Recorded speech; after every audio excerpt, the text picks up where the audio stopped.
balik sa matag-adlaw kananan, sa matag-adlaw sa iyong pagbata, sa pagbakod, andun sa matagabi sa pagpahulay, na magbati nila Ginoo ang imong kusog, ang imong grasya, ang imong kaluoy, pahulog panalangin.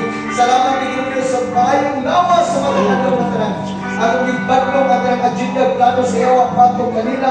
In the mighty name of Jesus, walay palantian o mutakboy sa mga lawas, gagmay dako, walay mga aksidentes kadalanan, walay kadawa ang mabot sila magkinabuhi. In the mighty name of Jesus, salamat sa dagang katuligan, tuwing na mahinawag, tuwing na magpayon ng Ginoo.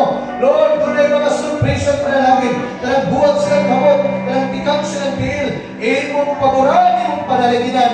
In the name of Jesus, ay napalimanay ng pamilya Ginoo. Salamat at tunay special ni mong pabor o panalangin. Gamitan sila Ginoo, mamamunga sila. Mayroon silang intentional na harvester in these last days. Mawala yung kahadlok Ginoo, na musulti ngayon, na maayo ka sa kinabuhi.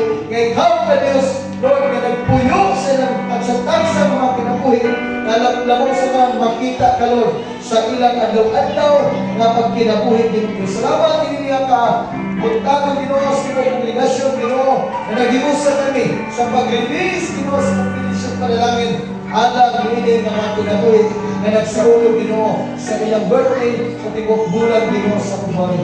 Nalayon ko Diyos sa walay katapusan. Hallelujah. Glory to your name. In the name of Jesus. We sing a song.